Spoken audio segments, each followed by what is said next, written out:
Bonjour et bienvenue. Alors aujourd'hui, environnement différent, mais petite vidéo quand même.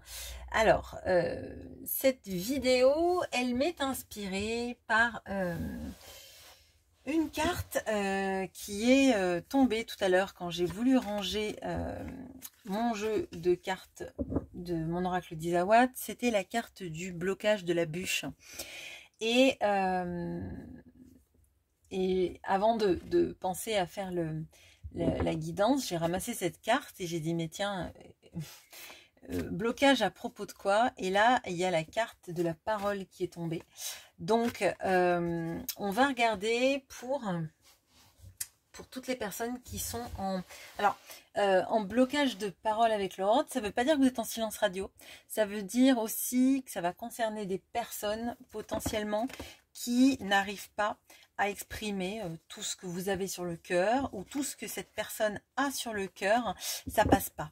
Il y a peut-être l'ego qui rentre en compte, il y a peut-être plein de problématiques, des peurs, des pudeurs aussi qu'on peut avoir et qui rentrent en ligne de compte. Mais voilà, je vais m'axer sur les blocages au niveau de la parole. Alors, je vais prendre mon petit Lenormand. Bon, j'ai pas tous mes jeux, donc on va faire avec les jeux que j'ai. On va regarder. On va regarder deux choses. On va regarder vous vis-à-vis de la parole et on va regarder après cet autre vis-à-vis de la parole. Alors pour vous, je vais prendre la jeune femme à la rose.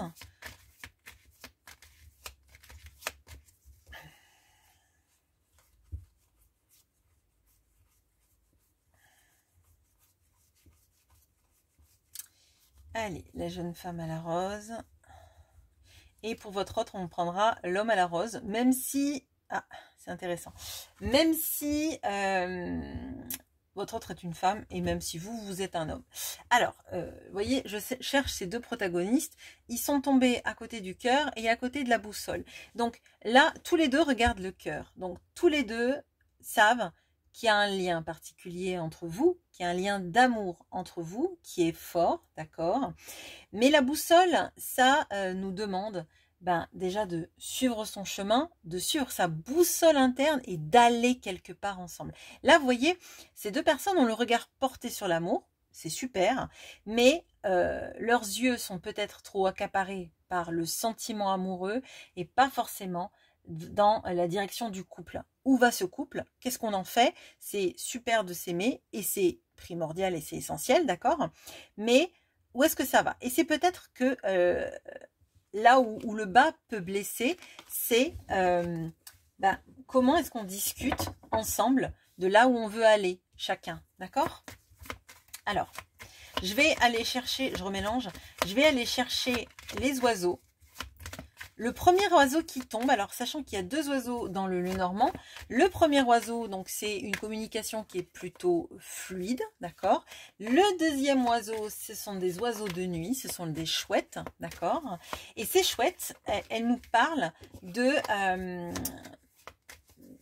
choses un peu plus cachées. C'est profond, mais c'est un peu caché. Alors, pour vous, vis-à-vis de la communication, on prend le premier oiseau et on prendra le deuxième oiseau pour votre autre, d'accord?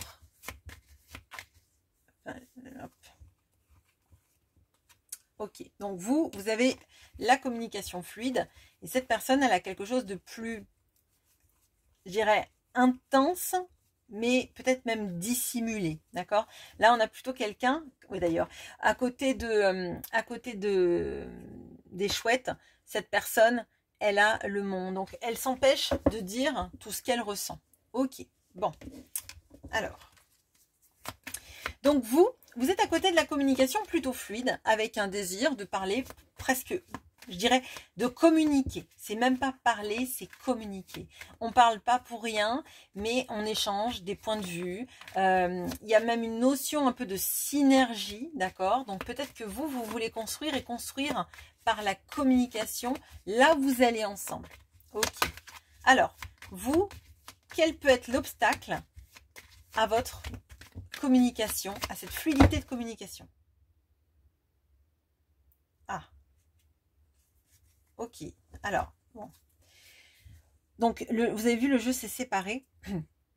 On avait l'étoile d'un côté et la lune. Alors, là, je dirais qu'il y a l'envie de quelque chose de, effectivement, de fluide, mais en fait, il y a beaucoup d'enjeux et d'idéalisation et à la fois de peur qui sont dans votre...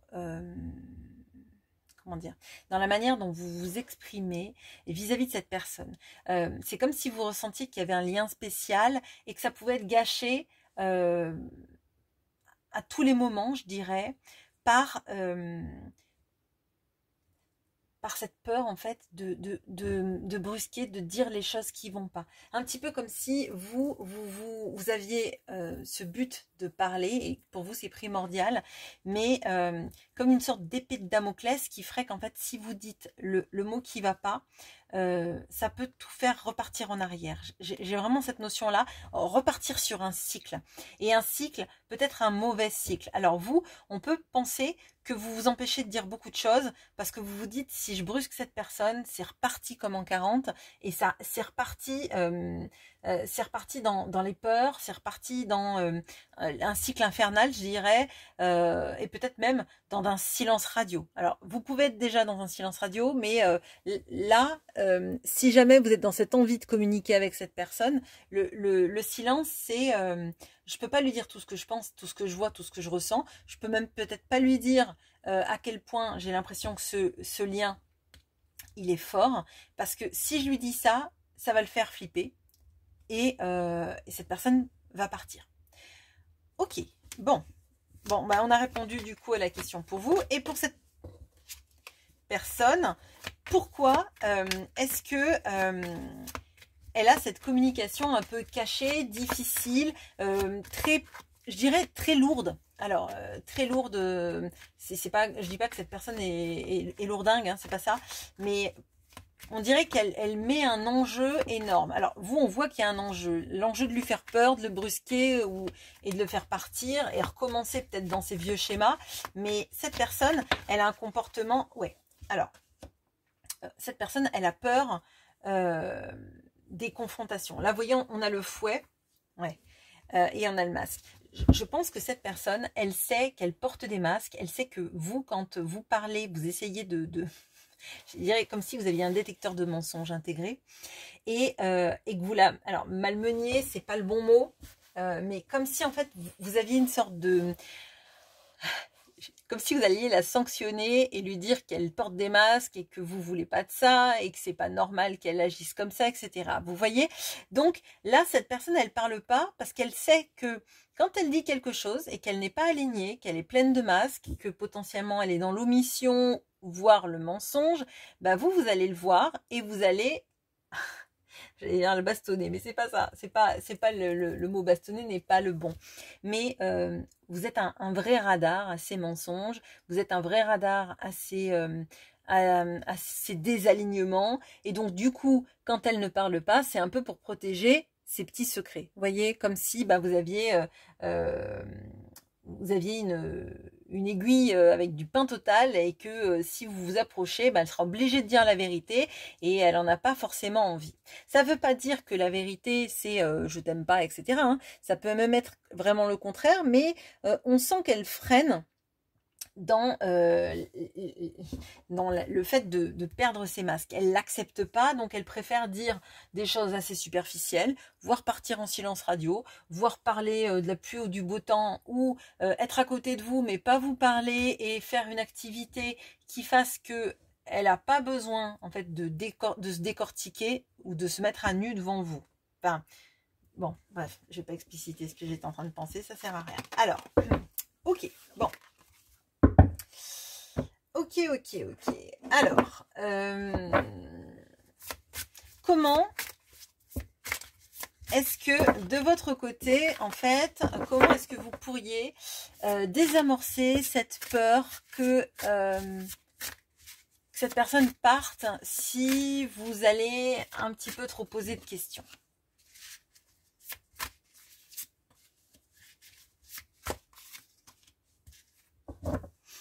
Ok. Alors là, je vais vous le dire.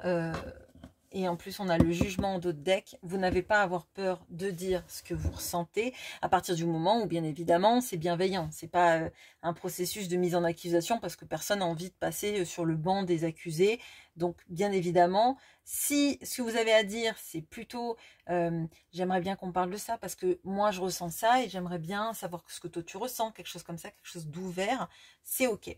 C'est ok parce qu'on vous dit, effectivement, ça prend du temps, c'est un travail de longue haleine et peut-être que c'est même quelque chose que vous essayez de mettre en place depuis longtemps, de type CNV, de type, vous voyez, être à fond dans l'instant présent, de pas faire de suppositions et de plutôt parler vraiment de vos ressentis et pas d'émettre des postulats sur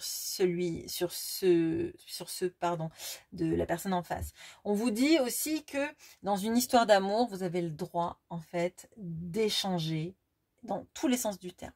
Vous avez le droit d'avoir des envies, vous avez le droit d'avoir des attentes, d'accord? Vous avez le droit de parler à votre cœur. Et si cette personne n'accepte pas, elle, d'ouvrir le sien dans la parole, si elle n'accepte pas vos sentiments, je dirais que c'est elle qui a un problème à ce niveau-là, d'accord? C'est pas à vous de freiner votre envie, en fait, d'être en connexion avec cette personne et dans une connexion plus complexe que juste être l'un à côté de l'autre sur un canapé, voyez? Ou l'un pensant à l'autre à des centaines de kilomètres d'écart parce que se voir c'est compliqué, etc., etc.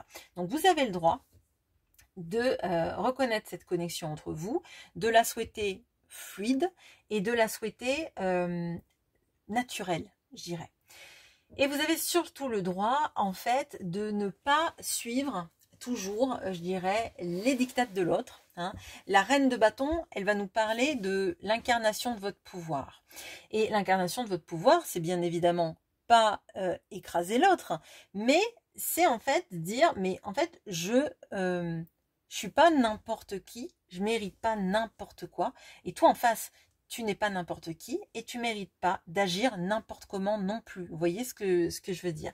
Avec le jugement d'autres decks, on a cette impression aussi que votre autre, qu'il décide ou non de changer, vous avez changé. Vous avez acquis des choses, des compréhensions, d'accord, qui font que vous ne reviendrez pas en arrière. Si pour vous, la communication a été difficile, que vous craignez de revenir dans vos travers, on vous dit que vous saurez maintenant vous maîtriser, d'accord, que vous saurez vous équilibrer dans votre communication et que c'est sain de le vouloir. C'est sain de le vouloir, c'est sain pour vous principalement et c'est ça votre but. Alors oui, ça prend du temps parce que la personne en face, elle est peut-être pas au même niveau que vous vis-à-vis de tout cela. Néanmoins, à partir du moment où c'est bienveillant pour vous et pour l'autre, hein, dans un système d'égalité, je dirais, même d'équité, c'est très bien et vous n'avez pas en fait à avoir peur que la personne part. Si elle part, c'est juste qu'elle n'est pas alignée avec ce qu'elle fait, mais que de toute façon, si elle part parce qu'elle n'est pas alignée, ça ne peut pas marcher entre vous à ce moment-là. Vous voyez, ça nécessite des ajustements aussi de sa part. Alors, comment est-ce que la personne en face de vous, en fait, peut améliorer sa communication vis-à-vis de vous, sortir un peu des masques et des secrets?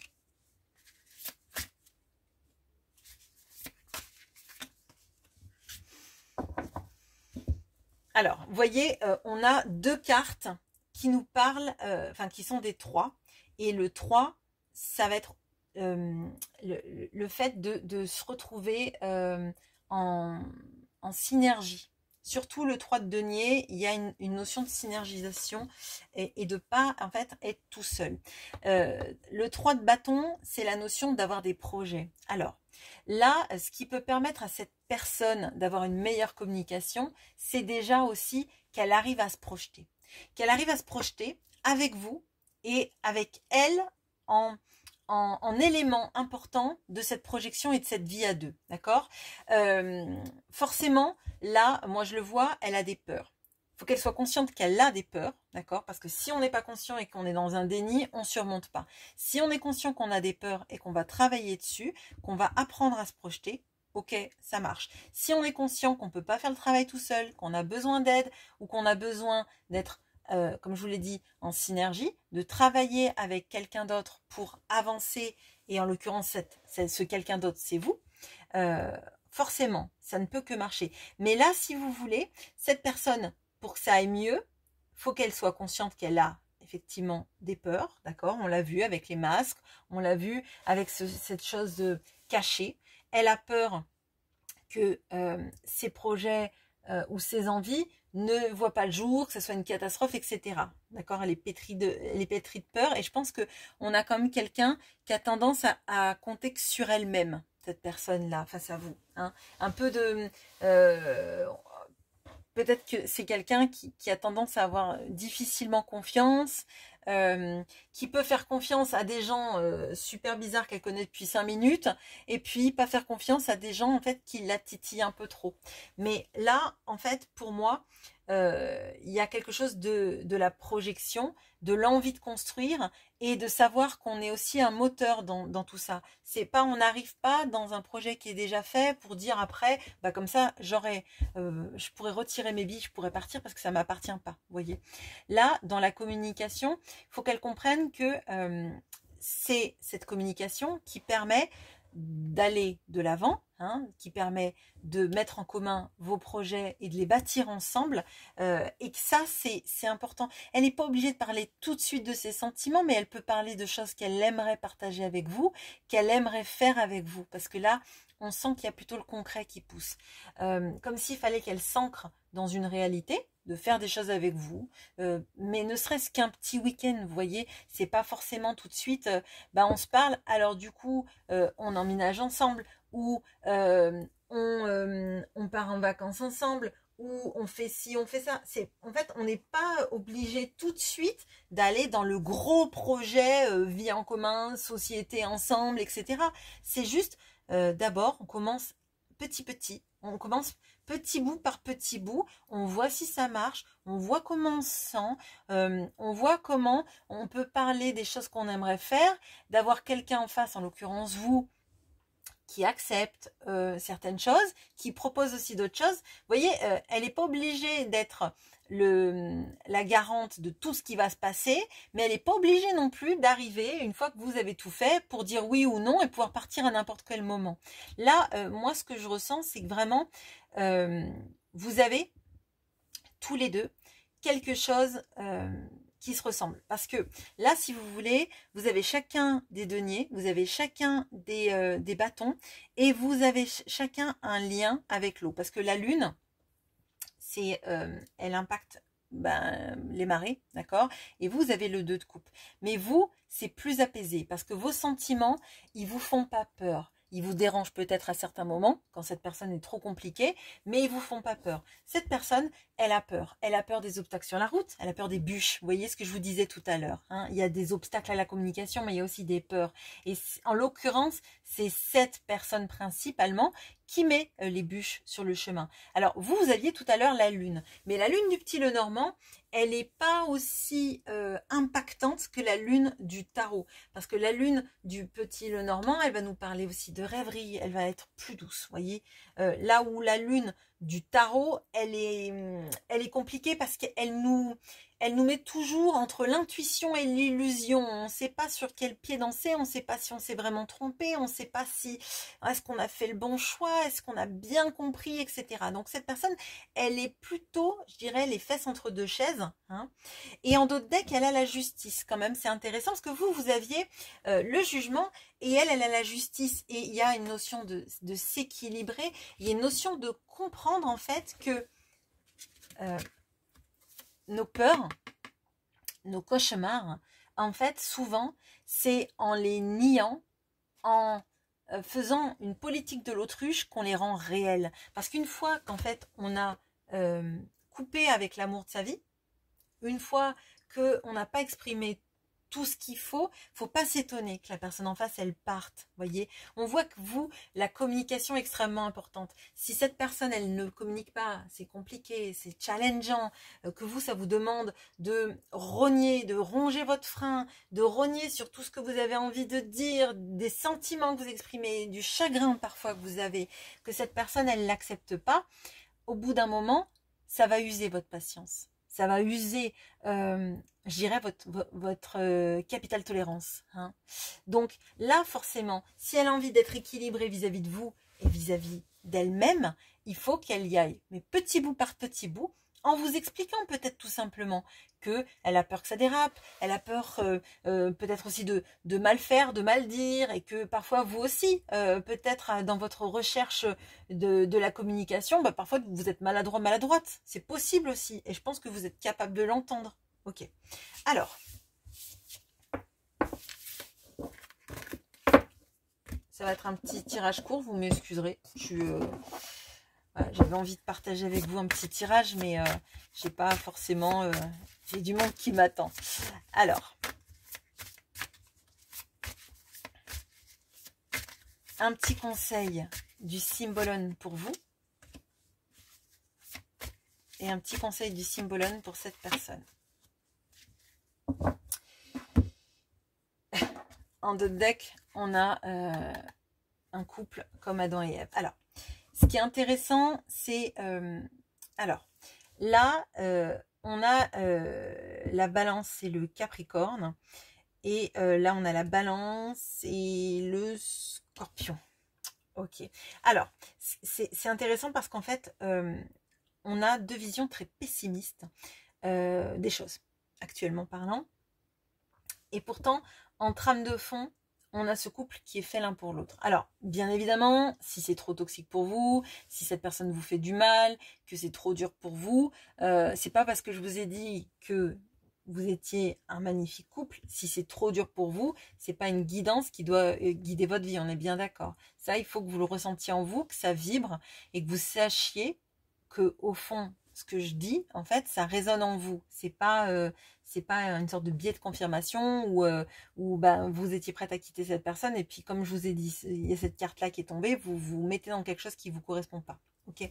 Donc là, vous, il y a cette sorte de sensation comme si vous deviez faire le deuil. Et moi, je dirais que faire le deuil de la personne, non. Faire le deuil peut-être de trop d'attentes et de quelque chose qui va trop vite comme vous voulez, oui. D'accord? Parce qu'on voit que cette personne, elle a des difficultés à communiquer. Donc, c'est pas demain qu'elle va devenir l'as de la communication et en verbal et non verbal, ça sera génial, etc. Donc, peut-être qu'il va falloir faire le deuil de pas mal de choses liées à la communication. Elle communiquera peut-être jamais comme vous communiquez ou comme vous avez envie de communiquer. Mais si elle fait des efforts, c'est aussi des efforts qui sont louables et qui vont faire du bien à vous, à elle. Ok. Bon, cette personne, elle a peur qu'il y ait quelqu'un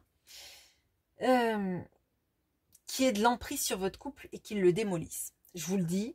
Vous voyez, c'est un petit peu comme si on avait la carte là des amoureux et là on avait la carte du diable. Moi je le vois comme ça, comme si en fait vous voyez ils sont menottés tous les deux et il y a quelqu'un qui tire les ficelles. Moi je le ressens comme si cette personne elle avait peur que en se liant à vous, ça soit quelque chose qui soit manipulé par quelqu'un d'autre ou que quelqu'un d'autre fasse du mal à la relation. Ou qui est une énergie tierce, je dirais.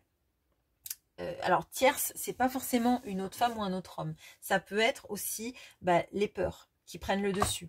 Ça peut être tout ce qui est de nos toxicités personnelles. Vous voyez, tout à l'heure, on avait cette carte du fouet, de la dispute, de quelque chose qui fasse ressortir un peu les bas instincts. Je dirais que cette personne, elle a peur de tout ce qui pourrait vous éloigner l'un de l'autre, vous faire du mal au couple. Et c'est étonnant parce que elle voit le couple comme il est. Ensemble, mais manipulé, mais un couple. Vous êtes plus dans finalement, je serais peut-être obligée de faire le deuil. Et c'est ça, moi, qui m'interpelle dans ce tirage, c'est c'est qu'en fait, cette personne, elle vous voit à deux avec plein de peur encore. Donc, je vous le dis, on a quelqu'un qui est pétri de peur de tous les gens qui pourraient manipuler la relation, etc. Mais vous, j'ai l'impression que finalement, c'est comme si vous vous disiez, mais j'aurais fait tout ça pour finalement me sentir seule ou finir seule cette histoire. Donc là, moi je dirais que le focus, c'est peut-être de regarder qu'est-ce que vous retirez de cette relation, qu'est-ce que vous acceptez d'abandonner dans la relation. Alors si vous me dites, bah lui ou elle, bon, bah, allez voir un autre tirage, parce que là, clairement, si vous voulez faire une croix sur cette personne, regardez un tirage sur pourquoi il y a des difficultés de connexion et de communication entre vous, c'est pas forcément à propos. Mais là, ce que je ressens, c'est, voilà, pourquoi est-ce que vous, finalement, c'est un petit peu la notion de vous allez finir toute seule à la fin. Comme si vous vous disiez, bah, avec tout ce que j'ai fait comme effort, finalement, je vais me retrouver toute seule et j'aurais fait tout ça pour rien, vous voyez. Et je devrais me cajoler toute seule, d'accord? Et là, cette personne, elle est plutôt dans on nous manipule, on nous veut du mal, etc., etc. Alors peut-être que elle est aussi dans une sorte de déni. Hein. Peut-être qu'elle est dans un déni de se dire que tout simplement c'est parce qu'elle n'arrive pas à communiquer que la relation fait que vous sentez seul. Vous voyez, il y a peut-être ça. Mais je trouve ça intéressant de voir à quel point finalement sa carte ressemble à celle qui est en dos de deck, alors que vous, bah, finalement, le constat c'est cette solitude. Allez, je vais prendre juste une petite dernière carte pour vous. Pourquoi, en fait, est-ce que vous dites... Ouais, vous êtes fatigué. Ok. Bon, a fortiori, si vous, ça fait longtemps que vous essayez de ramener une communication saine et sereine, c'est compliqué. Effectivement, vous êtes fatigué, donc des fois, peut-être que vous avez une tendance à vous dire, en fait... oui, je bosse sur moi, je bosse sur la CNV, je bosse sur l'écoute, je bosse sur l'empathie. Je suis prête à écouter cette personne, mais moi, s'il m'arrive quelque chose, ben finalement, je suis toute seule avec mon chagrin, je suis toute seule avec mes sentiments. Et parfois, je suis peut-être même obligée de regarder un film de Noël pour pouvoir pleurer devant la télé sans que tout le monde se dise que je suis juste super triste. Bon, cette personne, pourquoi est-ce que elle voit le diable, enfin la manipulation dans le couple? Pourquoi c'est ça qui lui fait si peur?